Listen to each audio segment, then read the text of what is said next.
Hi students, welcome to second year commerce class. After completion of sixth chapter, setting up of a business, entrepreneurial opportunities in Telangana, special care taken by government of Telangana towards SC/ST entrepreneurs, all those topics are over.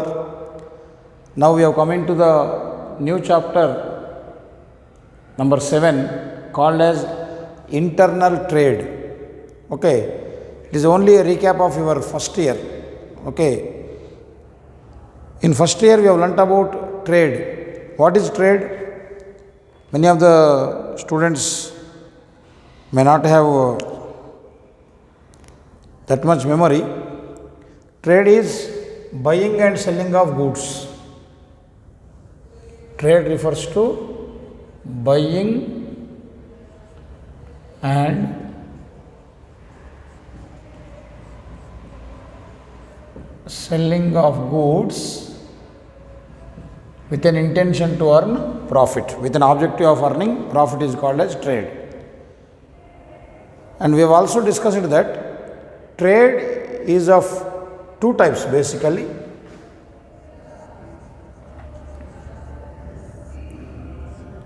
Internal,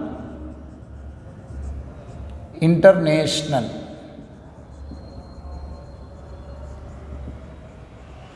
Okay, what do you mean by internal trade? When buyer and seller both belong to the same nation, it is called as internal trade or national trade, domestic trade. Internal trade is also called as domestic trade. Internal trade is also called as domestic trade. So here both buyer and seller belong to the same country. There it is opposite. Buyer and seller belong to both different countries. That we will discuss in the next lesson. In chapter 8 we will be discussing about international trade later. So we are in the lesson of internal trade. What is internal trade? It is also called as domestic trade or national trade, where buyer and seller belong to the same country. It means what? The goods which are being manufactured or say produced in India are consumed in India only, maybe of different states.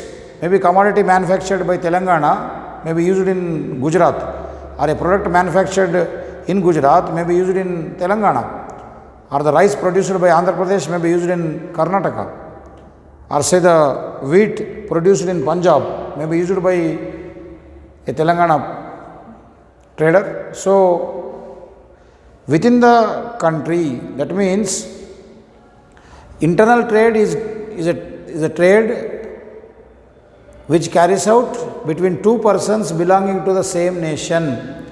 The goods will not cross the border.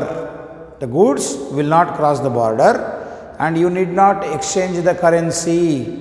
You need not exchange the currency means rupees need not be converted into dollars, or dollars need not be converted into pounds. Pounds cannot be converted into reals. All these are not required. Means within our country, wherever you go, the same currency is applicable now. So in Punjab also we use the Indian rupees, in Hyderabad also we use the Indian rupees, in Bangalore also we use the Indian rupees, in Andhra Pradesh also we use the Indian rupees. So INR is applicable everywhere. So you need not change currency from one form to another form, and it is easy also compared to international trade. Internal trade is very easy also because there are not many rules and regulations, because both the producer and the consumer, buyer and seller, belong to the same nation, as both have to follow the same rules and regulations. So government of India or any state government will not impose that many restrictions. So it is very easy to start or to carry out the internal trade. That's why many people venture into internal trade if they wish to take out trade as their business activity. And you can start your internal trading activity with minimum amount of capital also, with less capital also. Whereas international trade requires heavy risk and it requires heavy amount of capital. So that is the reason many people may not venture into international trade, but internal trade is very easy. Clear? So again, this internal trade, where both buyer and seller belong to the same nation, this internal trade can be divided into two categories again. Okay, wholesale and retail. Wholesale trade and retail trade. Now try to understand why does this wholesale trade and retail trade comes into picture. In higher classes of marketing, you will be learning the channels of distribution. Okay. Normally in marketing, we have got two types of channels of distribution.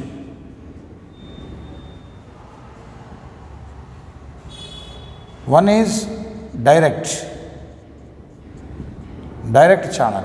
In this direct channel, goods will go from manufacturer to consumer directly.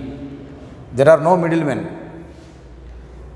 We have got two channels of distribution. Channels means here not TV channels, Star TV, Zee, Star Plus or Enadu, ETV, Gemini TV, not this type of channels.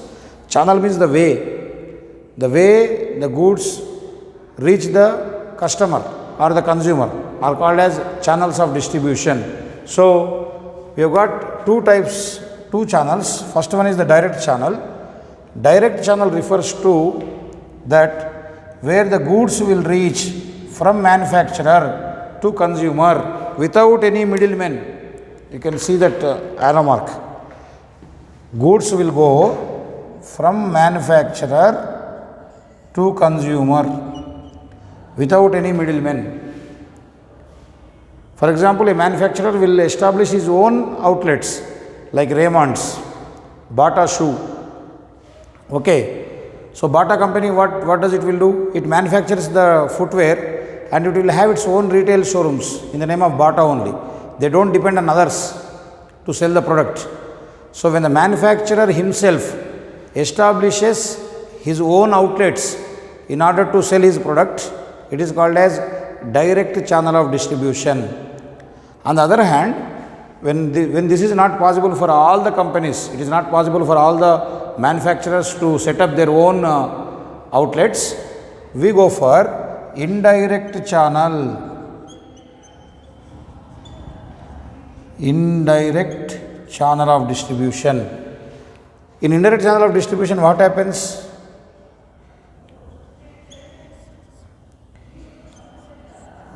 From manufacturer,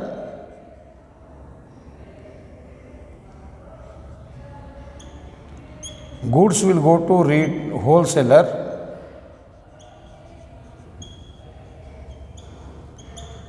from wholesaler they will go to retailer, from retailer they go to consumer. Okay. So there is no link between manufacturer and consumer. Manufacturer supplies goods to wholesaler. Wholesaler will supply goods to retailer. Retailer supply goods to consumer. So when you look at this network, you will understand that wholesaler is a person who purchases goods from manufacturer and supply them to retailers or to the consumers. So wholesaler acts as a link between the manufacturer and the retailer and consumers. Okay, is the major link, is the primary link between the manufacturer and retailer.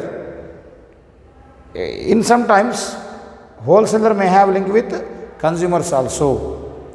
So overall wholesaler acts as a link between manufacturer and the retailers. Who is a wholesaler? Who purchases goods from the manufacturer in a bulk quantity, in large scale. The person who purchases goods on large scale basis from the manufacturer is called as wholesaler, and he supplies goods to retailers. Very important answer. Today whatever we are learning is very important answer. Services of wholesaler was given for 10 marks. Very easy also. If you know this chain system, okay, manufacturer will supply goods to wholesaler, wholesaler will supply goods to retailer, retailer will supply goods to consumer. Clear? So based on this, we can establish what are the services provided by the wholesaler towards manufacturer and towards retailer. Sometimes we may call it as functions also. What are the functions of wholesaler? Clear? So now we can understand that wholesaler is a bridge, is a link between manufacturer and the retailer. So as a bridge, what he is doing? Try to understand this table. Services of wholesaler. First service provided by the wholesaler to the manufacturer is enabling large scale production.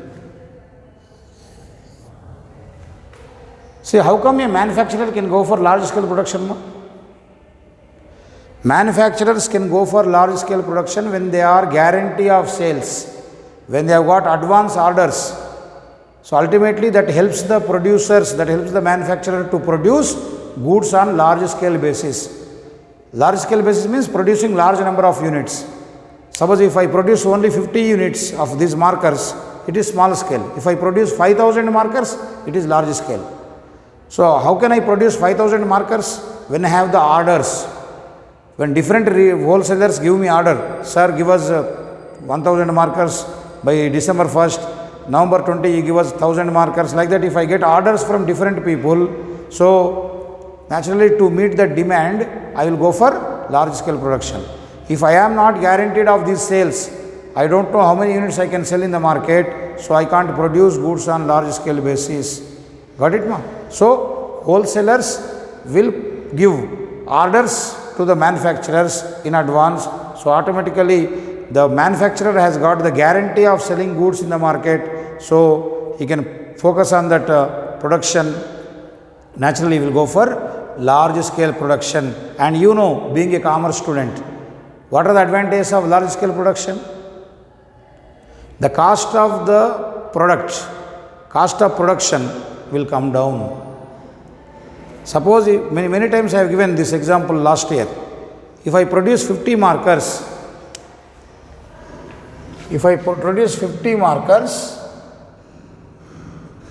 cost of production may be 40 rupees. To manufacture one marker,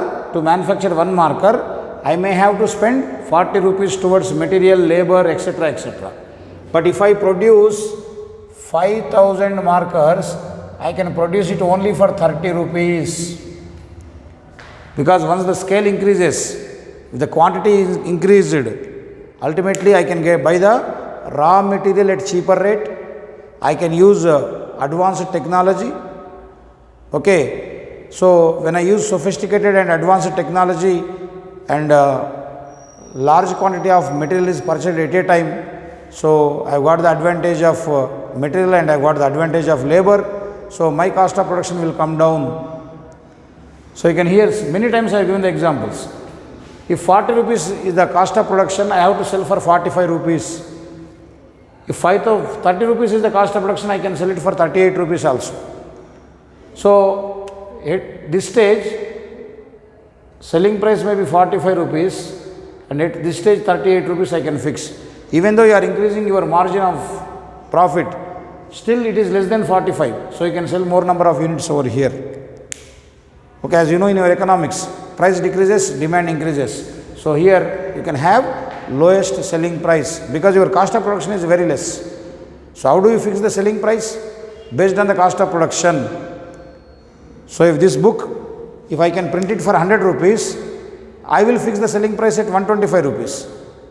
If I can produce this, I can print this for 75 rupees, I can fix it for 100 rupees.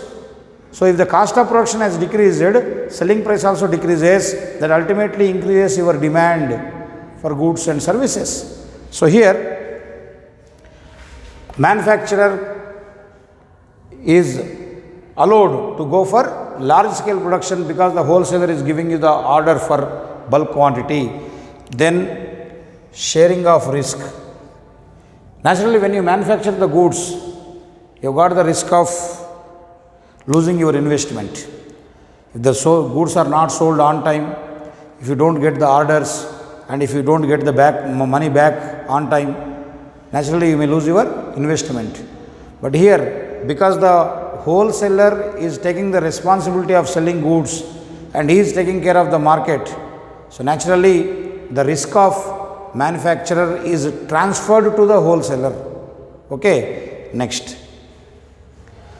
Financial assistance in the form of advance payments. This is very, very much important and very useful service done by the wholesaler to the manufacturer. I told you that by giving the advance orders to the manufacturer, wholesaler is allowing the manufacturer to go for large scale production, but he does not give only the orders. Along with orders, he will make the payment also. Some advance also he will provide. Suppose he requires 2000 markers. For 2000 markers, if he is giving the order, for at least 50% of the amount he will give as advance. So the advance given by the wholesalers will act as capital to the manufacturers. So today most of the manufacturers are safe because of the network system managed by the wholesalers. Okay, then advice regarding market conditions. Advice regarding market conditions. Because many times I told you that a manufacturer cannot produce the same commodity over and over. Over the number of years, you cannot manufacture the same product and you cannot force the customer to use the same product over the number of years. You have to change your product. Means you have to understand the taste and preference of the customers. But how do you know? Manufacturer is at factory, customers are at their home. So, the wholesaler, by having connection with certain number of retailers, having link with the consumers, he will understand, he will study, he will analyze what is happening in the market, what type of commodities are desired by the consumers, what is the change in the trend and fashion of the people. Okay, now what is the present day need? So he analyzes and he advises the manufacturer to go for the production of various new goods, say new models and the change of features, etc. That is very, very important. Many times I told you, in the market, consumer is the king. You cannot force a consumer to buy the product what you have manufactured. You have to manufacture the product which is demanded by the consumer. So you should know in advance that what type of product is required by the consumer. So you have to read the brain of the consumer. That is done by the wholesaler because he has got the interaction with retailers and retailers have got interaction with consumers. So overall, wholesaler will gather the information, will grab the information from the market and the same is supplied to the manufacturer. So accordingly, the production methods and production of goods will be changed or some improvement will be there. Then removing the place barrier. What do you mean by place barrier? As you all know that goods are manufactured at one place and they are consumed at other place. Okay, last time we have discussed in first year commerce, utility, place utility, time utility. Okay, so place utility means when goods are produced at one place, unless they are transported from the point of production to point of consumption, the utility cannot be derived by the consumer and you won't get the price. For example, if this marker is made by some company and it is in Bangalore, unless it reaches my college, I cannot use it, I can't buy it. So someone should take the responsibility of transporting goods from the point of production to point of consumption. So that is done by the wholesaler. So most of the times immediately after the production of goods, so that is delivered to the wholesaler's point. That is what called as removing the place barrier. Then facilitating continuous production means manufacturer immediately after completion of one cycle of production, he need not wait, because after production activities are taken care by the wholesaler, like transporting, storage of goods, reaching the market, then collecting money from the consumers. This is done by the wholesalers to a great extent. So naturally, manufacturers can focus on production and they have got advance orders, they have got sufficient capital because the wholesalers are giving the advance payments. So continuously the cycle goes on. They need not wait, they need not break the link of production or say the cycle of production. Okay, you buy the raw material, you accumulate all the factors of production, you produce the goods, simply hand over them to the wholesaler, again you restart the new cycle. So you need not wait till the consumers pay the money, because that money is paid by the wholesaler already to you. So producer is having the orders on hand, is having the capital on hand, so you can start next level of production. That's the reason. So the production activity goes on. Next, reducing the burden of storage of goods. So in a factory, when goods are manufactured by the entrepreneur, manufactured by the producer, he need not bother about storing them. The wholesalers will maintain godowns, storage units at different parts of the country, at different towns. They will have their godowns. So directly the manufacturer, immediately after manufacturing, the goods can be disbursed to different storage points which are maintained by wholesalers, which are spread all over the country. Clear? So the manufacturer is not worried, like after production where to store, factory premises is not sufficient, how to deal it. These are all not the problems of manufacturer. So immediately after manufacturer, you just send it to the place of wholesaler. So wholesaler will take care of storing it. So these are the services provided by by the wholesaler to the manufacturer. Now let us see what are the services provided by the wholesaler towards the retailer. Now try to understand, who is a retailer? Retailer is a person who purchases goods from wholesaler and sell it to consumer in small quantities. Retail, it means to cut again. Retail means to cut again. What does he cut? He reduces the quantity, he cuts the quantity. It is a Latin word. Retailer is a Latin word which means to cut again. From wholesaler, he purchases bulk quantity, large quantities of goods, and he can supply to the customer, to the consumer at the required quantity. He may purchase 100 kgs from wholesaler, but even if you ask 50 grams, he will provide that. So from grams to kgs, from grams to tons, the retailer has got the ability to supply. So retailer is a person who acts as a middleman between the wholesaler and the consumer, and the person who purchases large quantities of goods from wholesaler and supplies goods to consumer in small quantities or according to the desired quantity. Generally individual consumers, as they don't go for sale again, it is for their self consumption, so we require small quantities of goods. So those small quantities of goods are produced by, or say made available by, retailer. So the wholesaler is acting as a link between the retailer and the manufacturer. Previously we have learnt services provided by wholesaler towards manufacturer. Now we will understand the services provided by wholesaler to the retailer. First one, making the goods available on time. Making the goods available on time means whenever the retailers' stores are emptied by selling, immediately the wholesaler will supply the goods.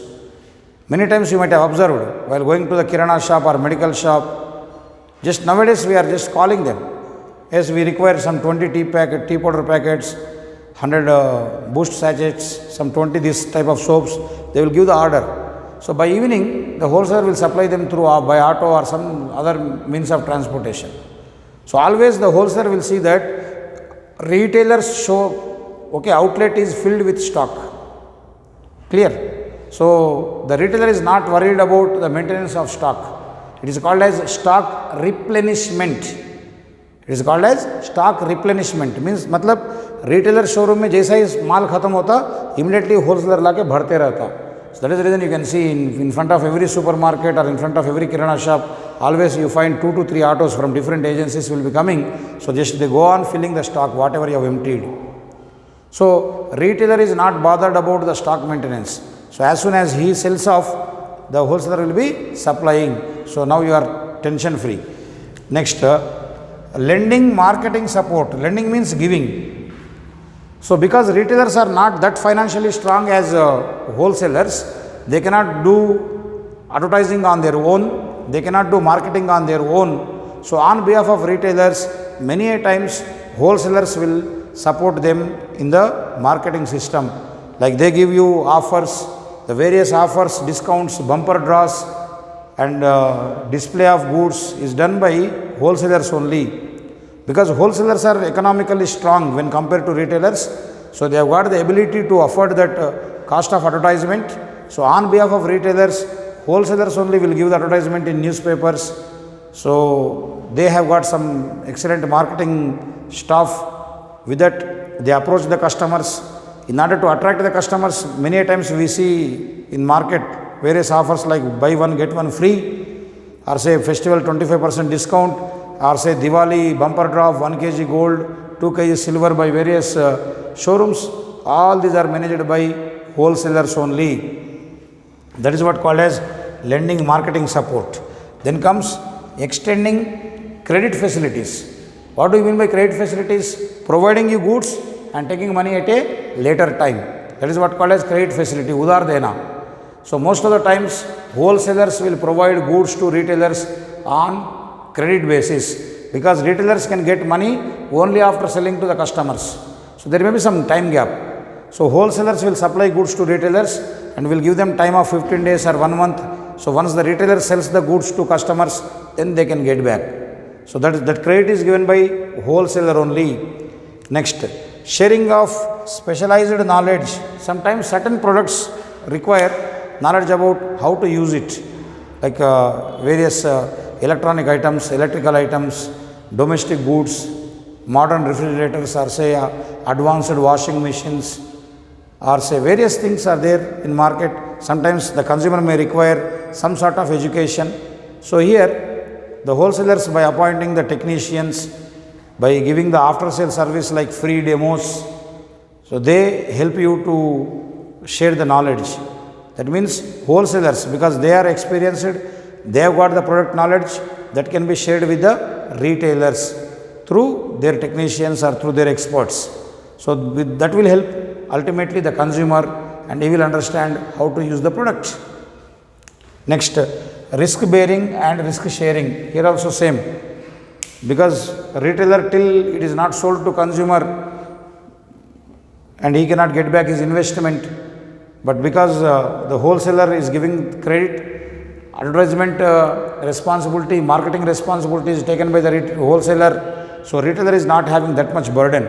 So the fear of loss, even sometimes if the goods are not sold to the consumers, retailer can return it back to the wholesaler. So he is not having much financial burden.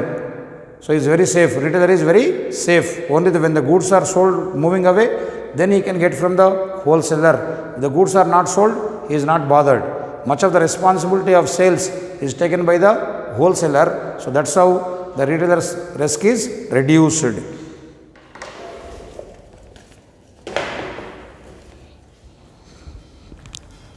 Ooh.